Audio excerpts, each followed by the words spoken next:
Hi, I'm Malcolm Nance. Welcome to Black Man Spy, U.S. Iran at War cast.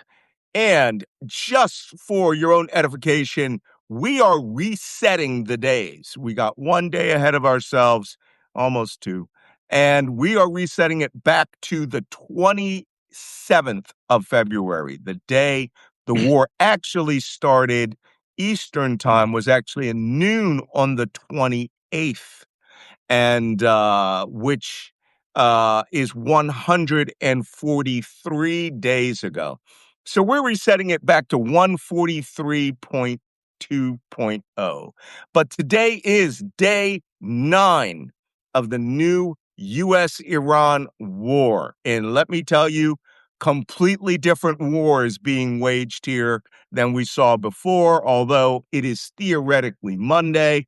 I haven't checked to see if Barack Ravid from Axios has released the statement that Trump is going to negotiate and the Iranians are coming to the table and he's going to hold off on his massive campaign against Iranian energy and infrastructure, which he announced would occur today, this week, Monday.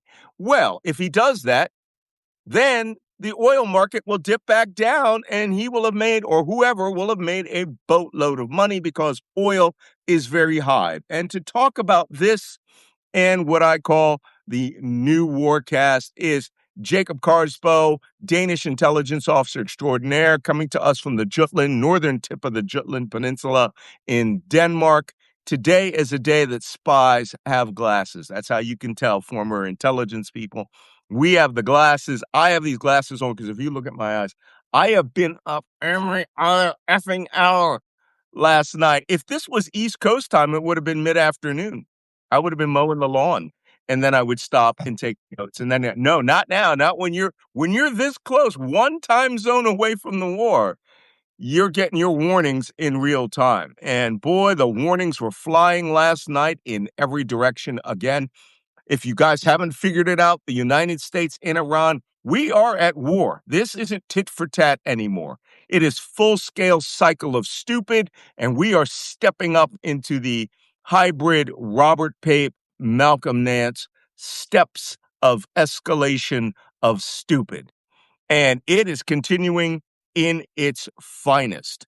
But before we go, we still have a couple of hundred people. Yeah, we're at 741. Uh, Jacob, you have coffee or a drink with you? What's your I, boisson de choix? I I have water. I Water. have water. It's I a too completely new am style. rocking.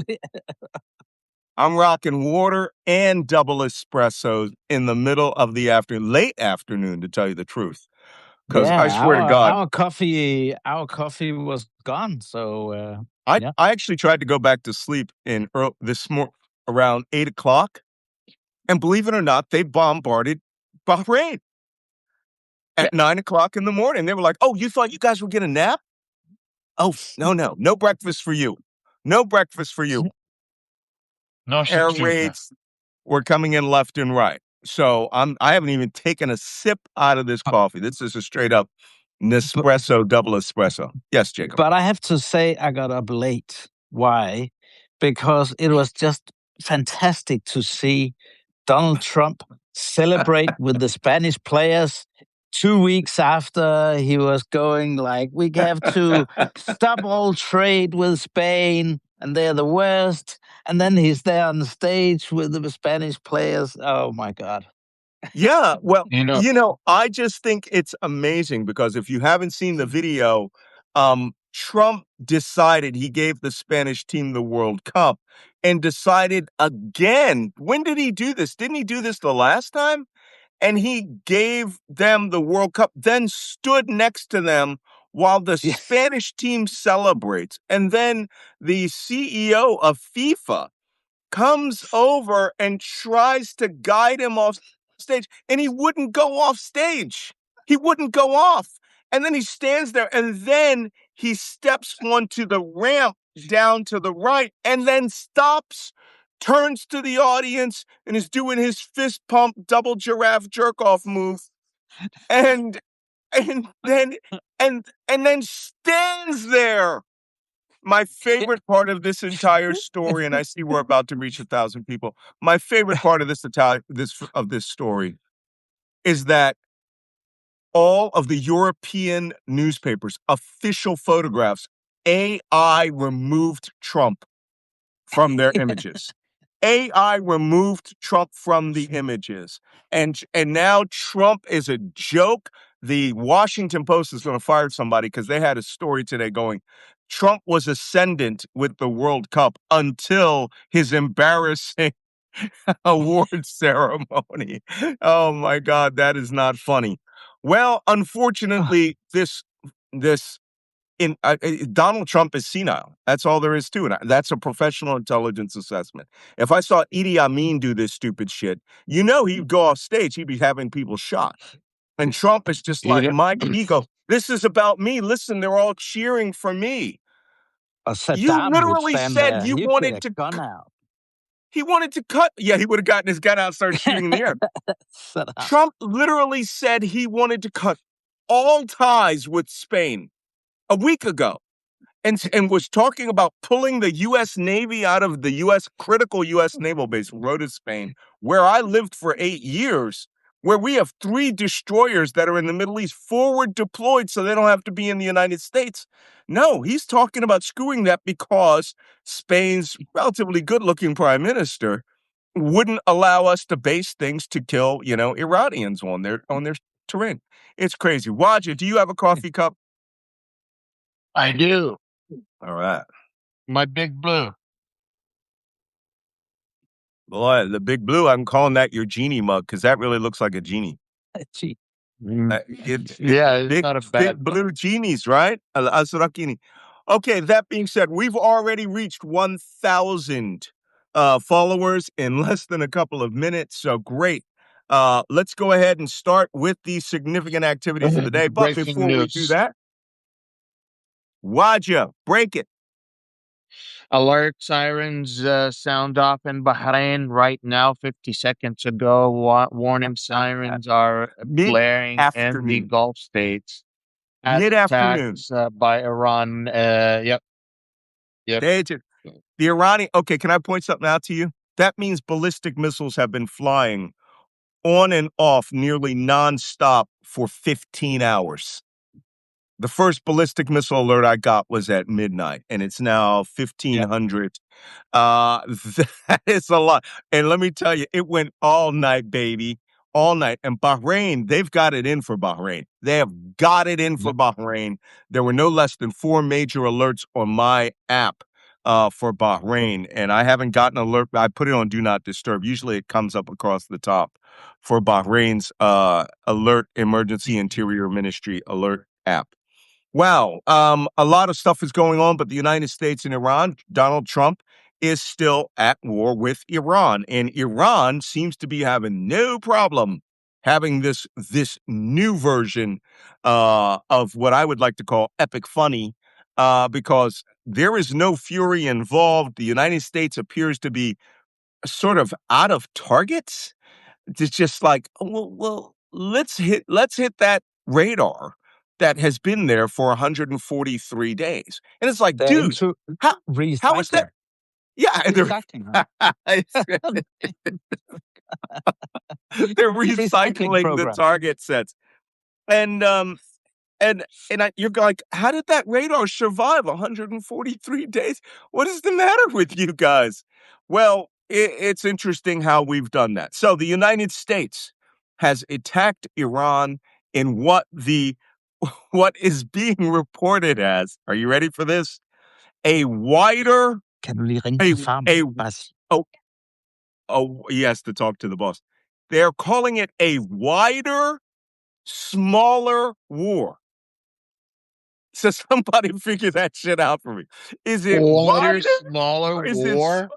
it a wider, smaller war? Right? It's super fat, but it's a midget. I don't know. But it's like, okay, the problem is you're fighting fucking Tyrion Lannister. Okay, you are not. You are not going up against a small guy that you think can't handle your broadsword. Okay, you're going up against a smart small guy. I just don't understand where this is going because It's to pretend they're doing something different. there is holy shit. They're pretending they're doing something different, but it won't work. It has to be because apparently they are just trying anything. Okay, here is what was struck yesterday. Multiple cities, usually with one bomb. And it apparently it's like, oh, let's hit an IRGC command post. That is starting to look like any building that was owned by the IRGC, right? So here's what was struck That's a lot by of the building. United States. We struck Charbahar, Konarak, Bandari Jazz. Tell me if these sound familiar, right? Sirik, multiple places in Bandar Abbas. And what I think is happening in Bandar Abbas is they are hitting IRGC headquarters, barracks, old buildings. The IRGC knows better since 143.2 days ago not to go into those buildings when America's bombing. Right?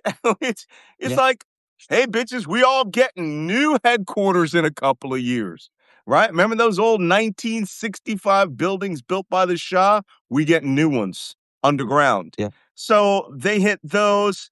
They also struck what they call 110 targets across the Persian Gulf, including 2 Chinese air defense systems, 1 command and control post, and other IRGC related structures and formations. Whatever. Okay. I'm still stuck with the broader, shorter war. Broader, smaller war. It's like your coffee cup.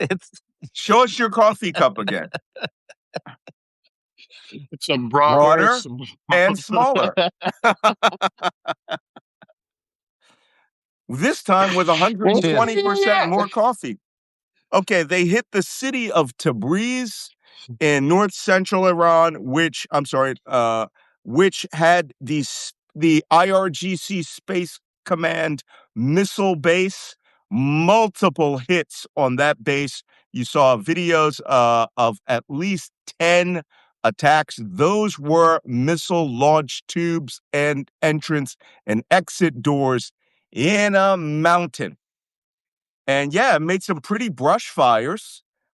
We'll have to see whether it was effective because according to Bahrain, Kuwait, and Jordan, they weren't effective. Especially according to Bahrain right now, 2 minutes ago. Doesn't seem effective to me. They hit the city of Esfahan. Esfahan is well known for a major fighter base. I'm sure they hit it before. That's where F-14 Tomcats used to be stationed before. In theory, they were all destroyed in the first 40 days of this war. Now we're hitting military infrastructure, barracks, ammo depots, dumps that should have been, facilities that should have been destroyed months ago. So I don't know what we're doing here. The United States has struck, like I said, 110 targets. They are stepping up the pace of their attacks, quote unquote, ready to force the IRGC to return to the negotiating table. So we are drive-by shooting your house with your wife, your kids, your grandma, all of your neighbors, right? And we are just using literal Gatling guns against it. All right, killing civilians. All right, 2 were killed in Tabriz yesterday. In order that it will so impress you, you will come outside and negotiate with us, as opposed to fire back from the windows, which is what's Especially after you've been negotiating, I don't know, 3 or 4 times, and then while you're negotiating, you're being attacked. So yeah, with Gatling guns. Gatling guns. Exactly. So that this is exactly what's happening. Okay, this is Iran and the United States is like a girlfriend and a boyfriend in an abusive relationship, where like the boyfriend keeps like hitting, and then goes, "Sit down with me. We have to talk." And they're like, no, I'm a strong, independent woman. I'm okay. I'm gonna walk away. And then there's like, if I hit you hard enough, you're gonna sit down and you're gonna talk with me. And then like, and the Iranians head back every once in a while, and like everyone is No, like no, watching. none of us are This is women. how it is. I think that's a terrible analogy because this would be the equivalent of now knowing my family. Um, they would be walking away after you hit them to the living room where they have a pistol in the drawer, and they're coming back to the living. They're coming back to the kitchen where you were just having a fight, and there's about to be a consequence, right? I think that's a better analogy. Or they're having a gun battle between the two rooms. This is actually ridiculous. So I would like to now, the United States again is promising today to step up the attacks. And this is where it gets even funnier. Marco Rubio and others, and according to the news, Trump administrations has reached back out to Iran saying, now come to the negotiating table or it'll get worse. Oh, bitch, how much worse can it get? You are bombing everything. But again, there is a drumbeat amongst Fox News, Newsmax, uh, articles that are being deliberately released from the White House, Yeah. indicating that they are trying to pressure the Iranians that they are going to invade Karg Island, take Karg Island, and then seize parts of the Strait of Hormuz, which, as we have been teaching all of you for 143 plus days, is surrounded by 3,000 feet of mountain. So if you take Bandar Abbas, you're going to be shot down on. Okay, you be And trying to shoot up. It's then they crazy. have a donkey like Keith Kellogg that doesn't know jack shit about Oh this. my He God! weighs in and said, "Let's It- take Carg Island, and we'll crush their economy, and it'll all work." these are their It's just as Fox. stupid These as are it their was Fox News middle 143 days ago. military analysts. These are their military analysts. Again, and I'll say this for the 40th time on this show. In 1988, while we were commander of the entire Persian Gulf Middle East force, we did an assessment back then that you can't take one island. And did I mention we never considered taking fucking Bandar Abbas? That's a city of 700,000 people, many of whom will suddenly turn up to be armed, right? And who will be coming, not Bushir, Bandar Abbas, and down near the shark. And that That's these I was people right will the be first coming time. at you hammer and There we are. tongue, right? And guys will be. I don't know if you guys have ever been to a like Eid al-Fitr, right, which is the end of Ramadan, where everybody gets in their cars and goes out at night and eats and plays, dance music and hangs out their car windows and haflas, right? Have parties. That's what the fucking IRGC convoys down to Bandar Abbas are going to look like. Right? Yep. Civilian cars, everybody be doing this, right? Watch the music be blaring because it's a party now. Going down to kill the Yep. Americans, it's a party. So Yep. and then and you think, oh, we're going to attack them as they're coming down. How do you know who's a civilian? How do you know who's IRGC in a private owned Yep. vehicle? This is That's the not whole point. something you should be doing, right? So like I said, this is one of those circumstances. One moment, I've got a. Go ahead and talk about the strategy here. It's a recipe for forever war anyway, and we all know that. And there's no scenario where you can do something that's actually sustainable, and Yeah. that doesn't even slip into the whole vocabulary around this war. It's just dumb. It's dumb shit. Yeah. The Well, thing is that like this is something we could have easily avoided. This is something we could have easily not gotten involved into. This is something that uh like any person who is sitting at the executive desk would be saying, Mr. President, are you out of your fucking mind? Do you want to have a target on your back for the rest of your fucking life? Do you think you're going to have the Secret Service like you have it at the White House now for the rest of your life? Do you think that oh this no, war Heavy is only Wendy. going to last you just a few days? No, the Who Iranians. told you this BS? I don't know. But like the reality of the situation is The conflict in the Iranians, Middle East take years. the Iranians aren't coming for him personally. They'll just fucking wreck the Middle East, and they'll take his money. They'll take No, all they that already have a goodwill. bounty on his head. You cannot Yeah, but deny that's that the no one. Iranians have a bounty. No one's coming to do that. No freaking Iranians are going to be infiltrating Mar-a-Lago as waitresses, right, to get that fat fuck. Who No, said they need to be Iranian? I'm just saying, they are going to take their money. They're going to hurt Trump where it hurts the most, where the United Arab Emirates and Saudi Arabia takes every dollar of the money they promised him and his family, and they go, well, we're economically ruined right now, so we can't go ahead with Trump Tower Riyadh or the Trump golf course in Dubai. We can't. And his name's going to be fucking radioactive when this is done, because a You lot of see, people in the Gulf states are losing money too, not just the sheikhs, all the downstream investors. Watch it. I don't disagree with you. I just think that what you're saying is a side effect of what's happening. The real effect that is Iran is a John Wick effect. They do have Shi'i militias all around the world who are just waiting for permission, which the permission has been granted. There's a fatwa and there is a bounty. And these people don't need to be from a certain country to commit these acts.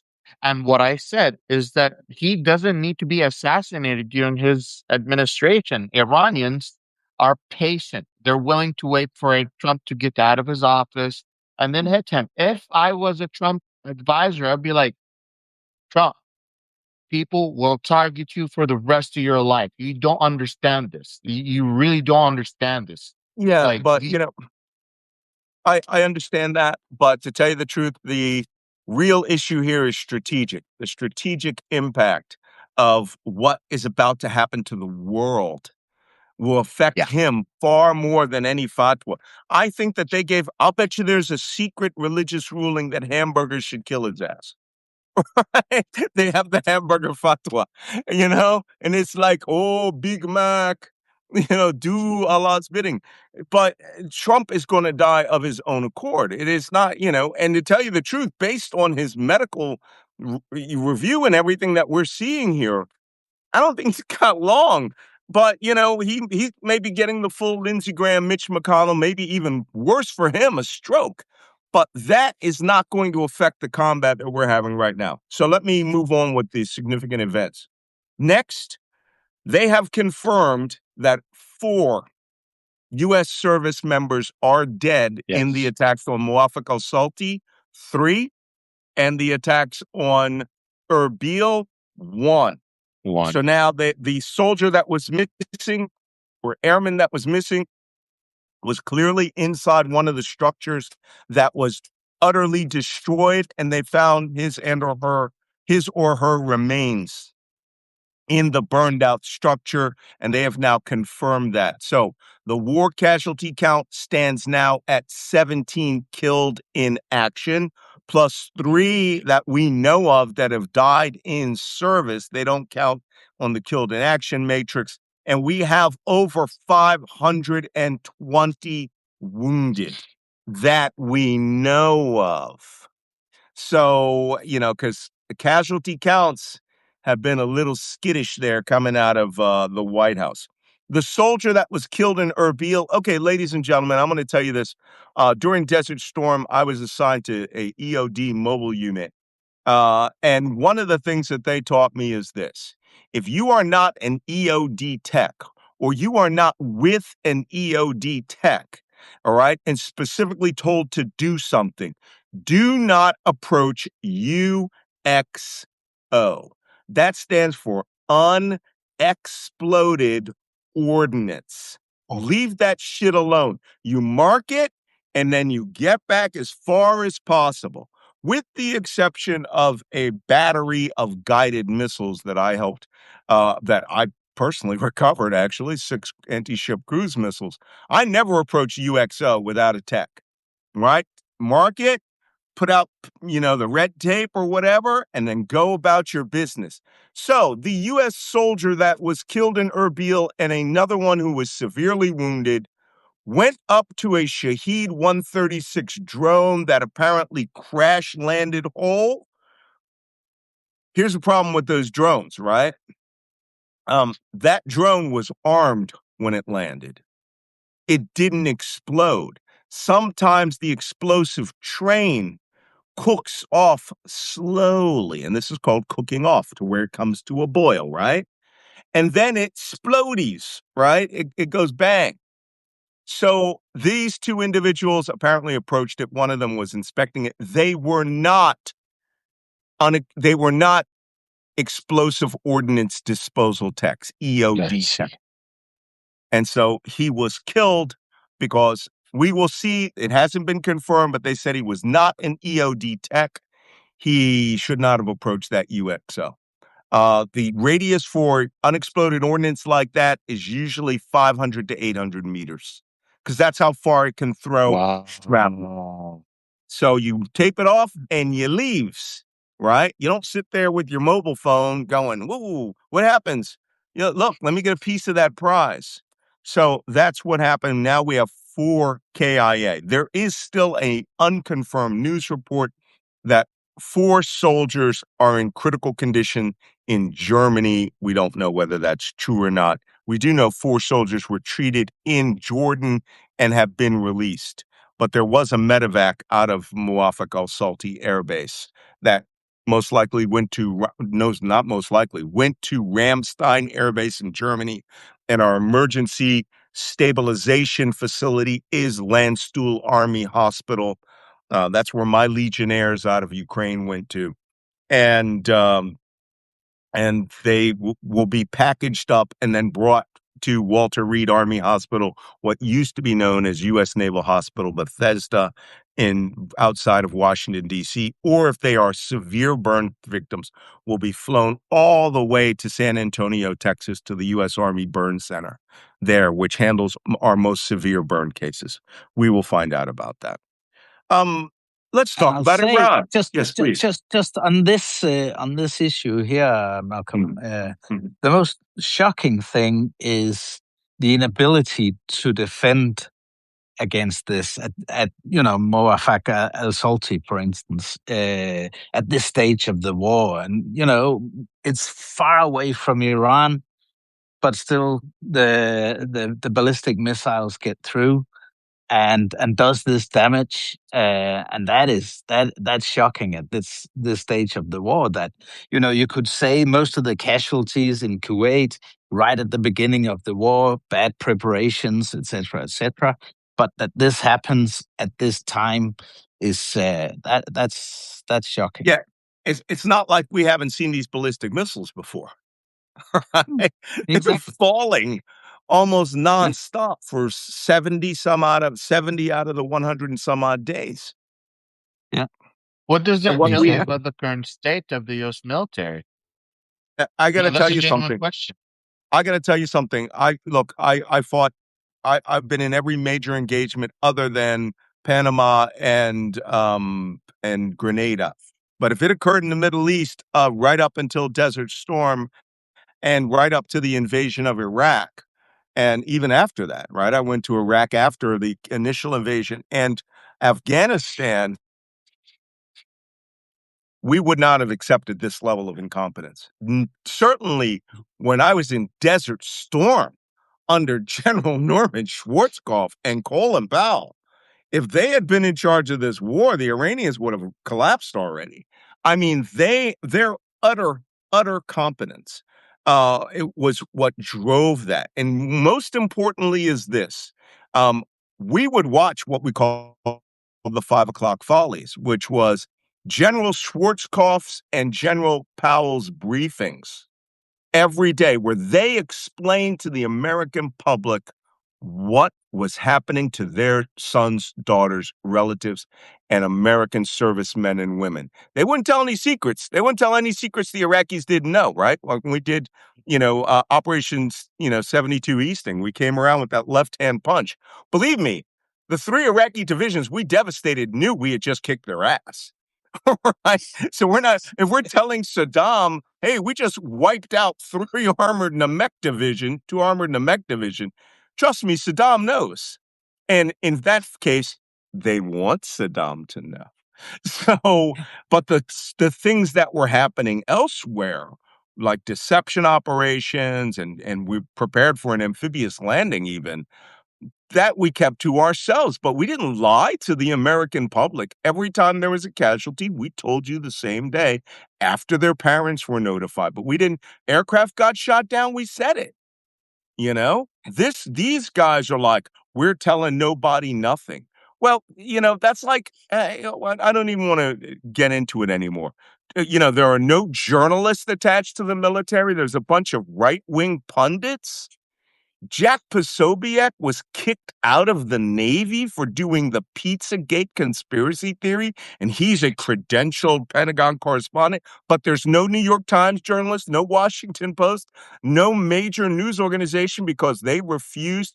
They were forced to sign a document that said, you will only write what Pete Hegseth's office tells you to write.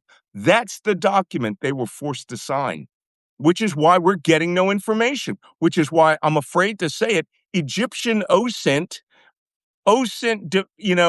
Defender, and some of these other, even the Iranians are more credible than the Pentagon. Definitely more credible than CENTCOM, because CENTCOM has just straight up fucking lied to us several times. And you can't say we didn't know 2 service members were dead. No, you knew 3 were dead or 2 were dead. 1 was missing and the base was on fucking fire because we could watch the missiles hit. And they were like, no U.S. service members were killed or injured in any of these attacks. Really? I'm pretty sure that you knew that. Otherwise, quit your goddamn day job. So let me move And on. then There's more they stupidity. call it OPSEC, Malcolm. They call it That's OPSEC. not OPSEC. The It's Iranians. not, but it's just how crazy it is. They There's a they call it report OPSEC. today. There's a report today that sympathetic Muslim Jordanians and Palestinians are calling the Iranians up and telling them, yeah, good job. You hit that base. Here's the video. I mean, you don't need battle damage assessment. They have real-time intelligence reconnaissance satellites too from Russia and China, right? To say, okay, it hit the ground, we know. Boom, boom, we can see that. Okay, finally, Marco Rubio, in theory, the Secretary of State and the the National The Security National Advisor. Security Advisor.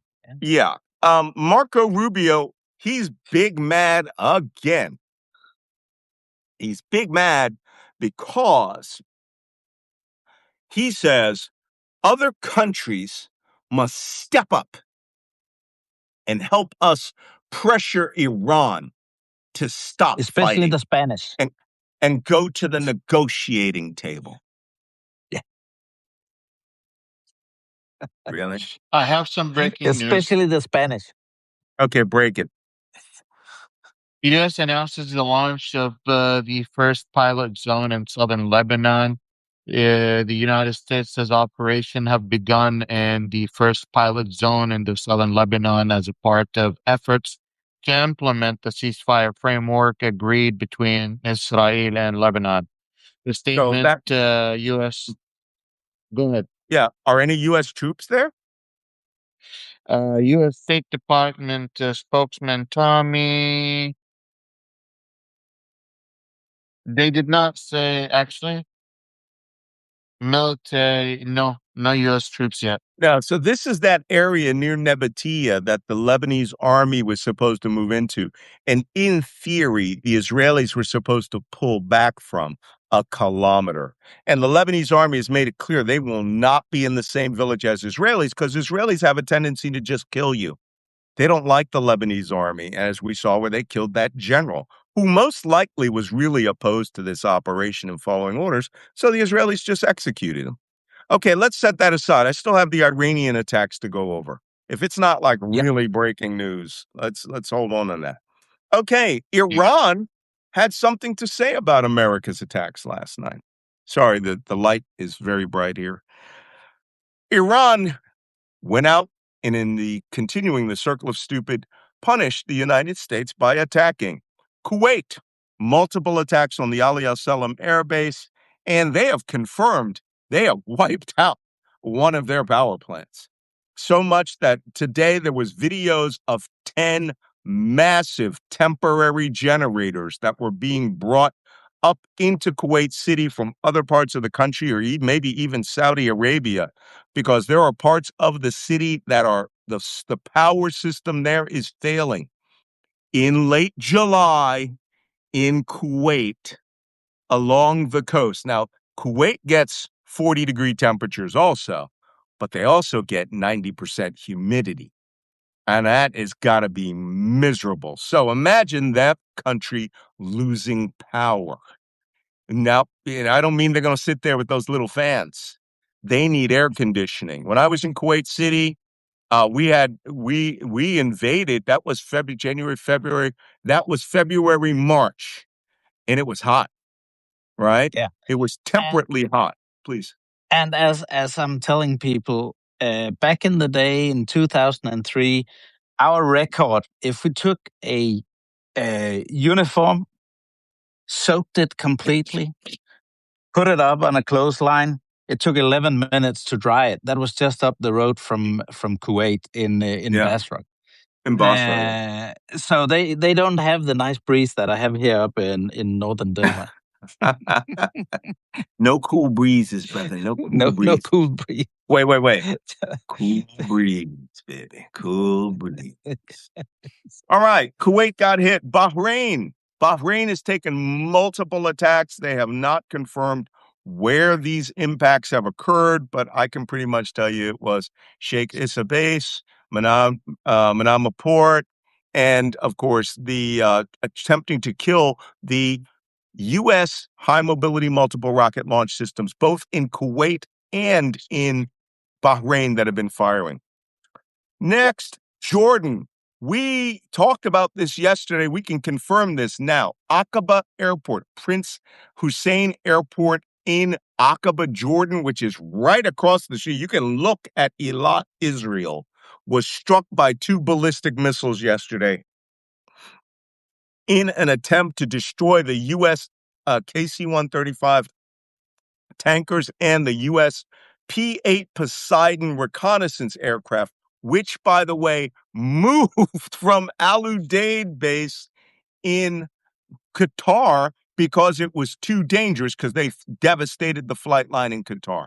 We are being pushed way back away from the Persian Gulf. The MQ-4C Triton, way back.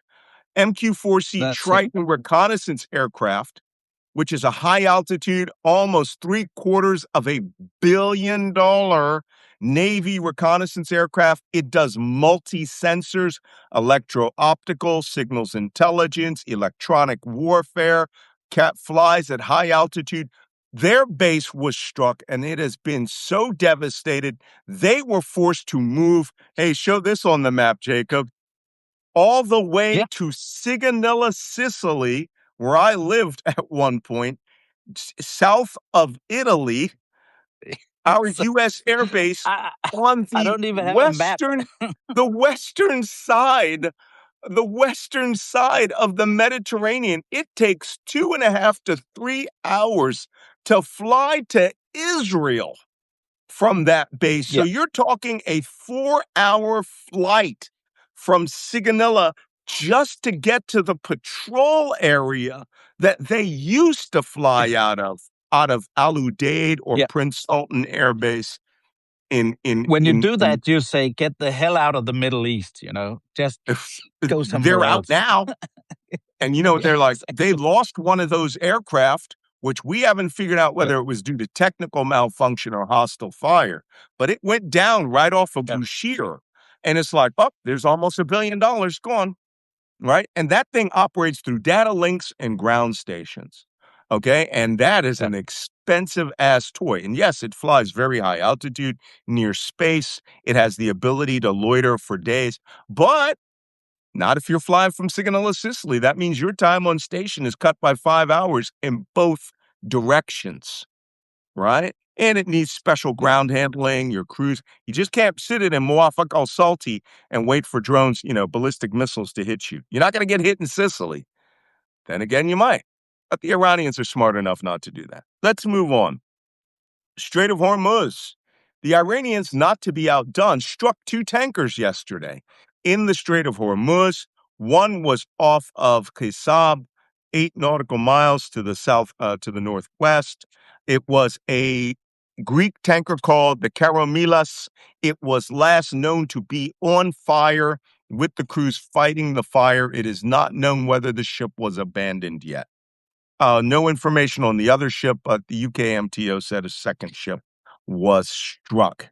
That is it for the trading blows. It has now taken us every day almost 45 minutes just to tell you what the attacks have been in this war. And guess what? These are the small attacks. We're going to be going to 2 hours if this war goes up. Yes, Jacob, sir. And then we have the place where there haven't been actual attacks yet, but where the most important signal of escalation has come within the last couple of hours. And that is off Yemen, where the Houthis have just stated that. Breaking news. Breaking news. Wajeeh, just before break we it. came on air. Wajeeh, go, Wajeeh. Let Wajeeh break it. He's got the proper tools for it.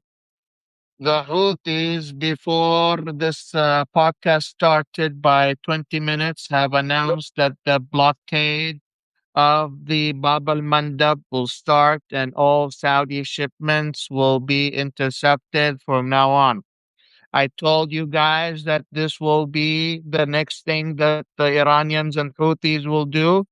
And I told you that this will be driving oil prices to more than $150 for prices. Punjabs are officially out. Hey, brother, take it easy with that hand job there. All right, I got you. How many million barrels of crude is shipped out of Yanbu on the Red Sea coast every day? That is 4.5 million barrels per day. And if that doesn't go to the world market, boo.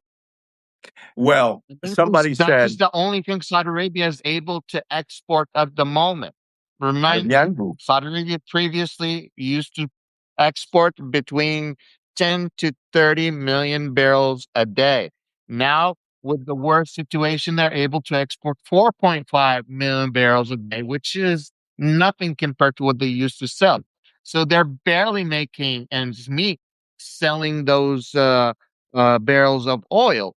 And when you barely make ends meet because you sell a fraction of what you used to sell, what you end up with is a struggling economy that has to stop all of its investment, that has to stop all of its production.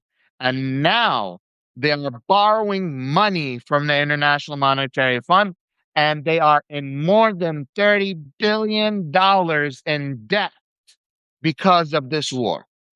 Yeah. And Yanbu is up here, and Bab el Mandeb is down here. Don't forget, most of those 4.5 million barrels a day goes that way, not through the Suez Canal. Don't forget this part too. Big problem. Yemen has ballistic missiles, anti-ship missiles, and men in flip-flops who like to board ships. Now, we've had a couple of Somali pirate incidents down there because the ship traffic's very big, but it could get very, very nasty here. Let's hope that this is the Yemenis just talking shit. But if the missiles start flying, oil prices are going to go astronomical. In the U.S., I understand the average oil's back over $4 a gallon. Honestly, I don't think this is just them talking shit, because it was, it's been put out by Malik al-Houthi and their political military spokesman, etc., etc. We haven't seen attacks yet. There's still traffic in the Bab el Mandeb but let's see tomorrow. It's So, I have a feeling. According to the Houthis, this is not out of nowhere.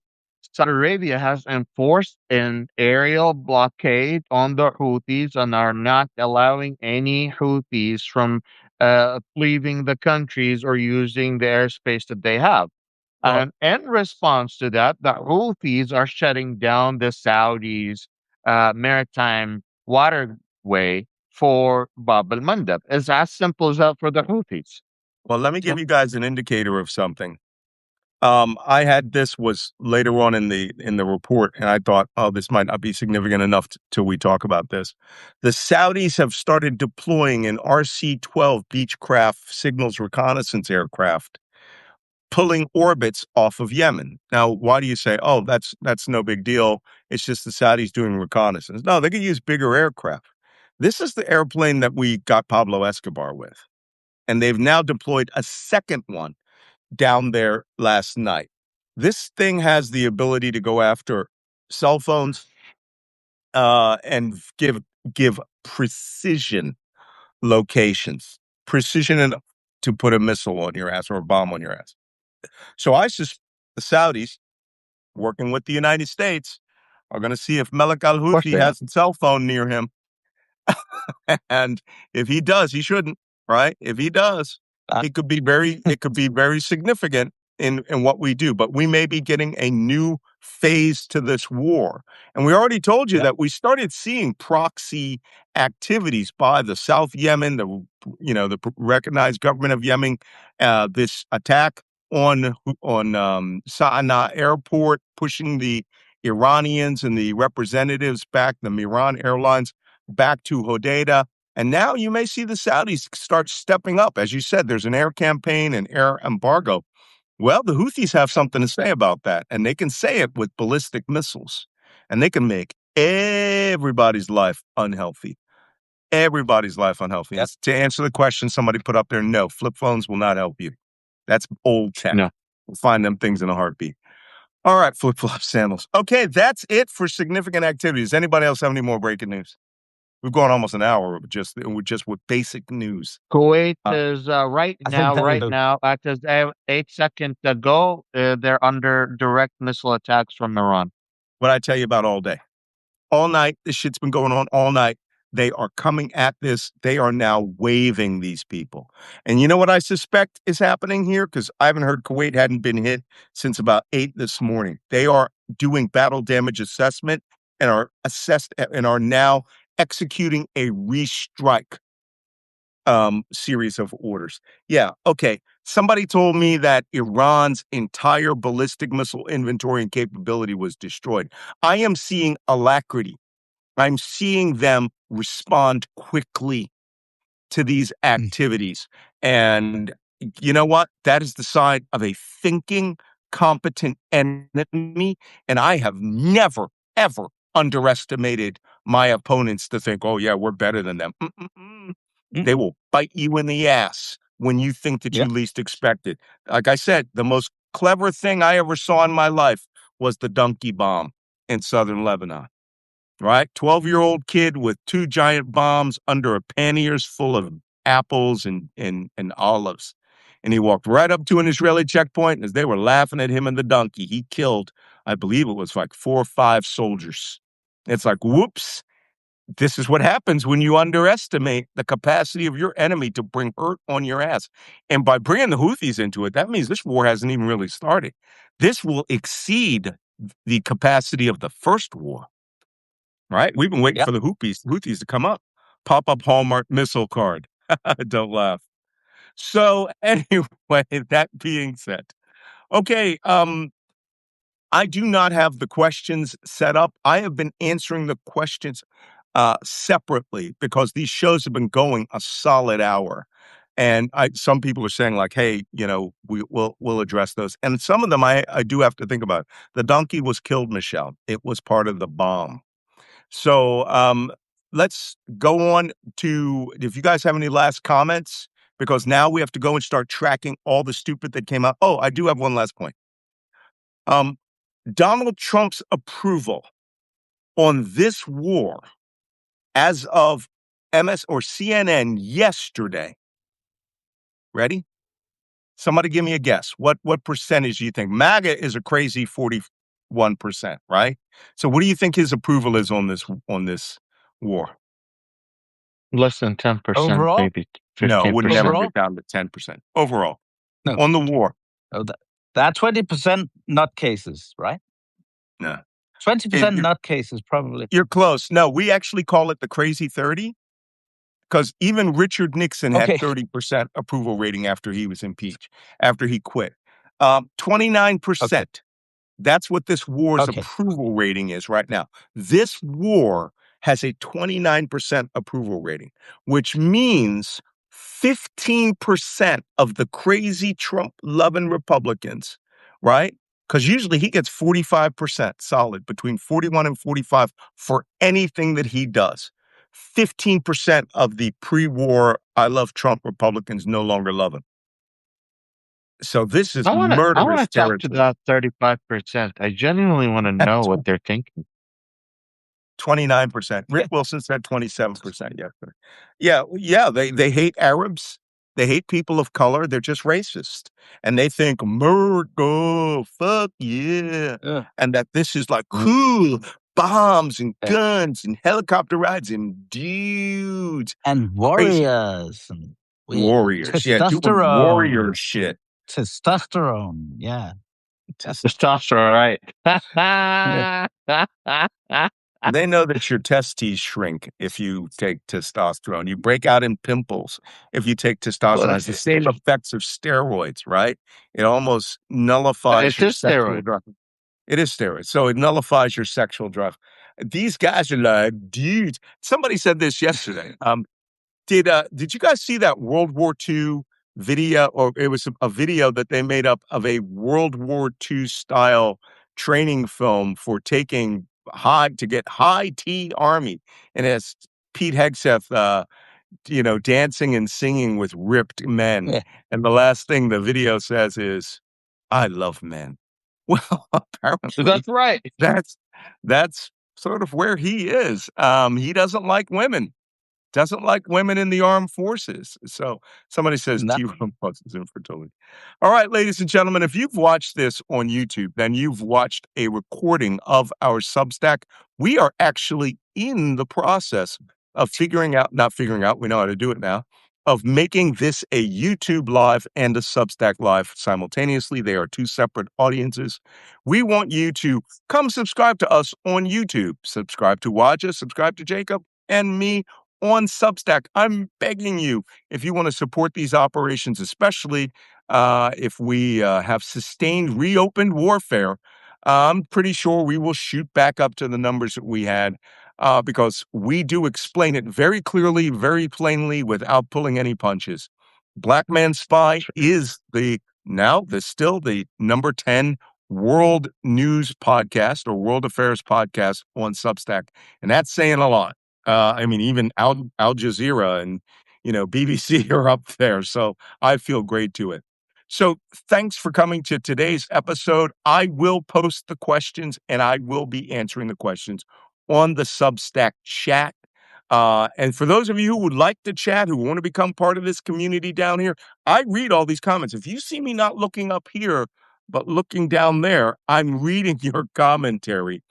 Then come up here and watch it. Somebody says this is the best news without filter. You are booked for the next 24 hours unless there is really breaking news. And if there's really serious breaking news and I have to come do an emergency Substack, you need to watch that. If you get an email saying that, then it's serious. That means I'm breaking my day and going through and putting down my writing, not talking to my editor, not yakking it up with Waj and Jacob, or speaking about Ukraine. I am coming to you in an emergency. And it will likely happen if they start blasting power plants or desal plants start getting blasted all over the Middle East. Things can get much, much worse. So be sure to come back tomorrow this time. Hopefully things will be a little calmer. We shall see.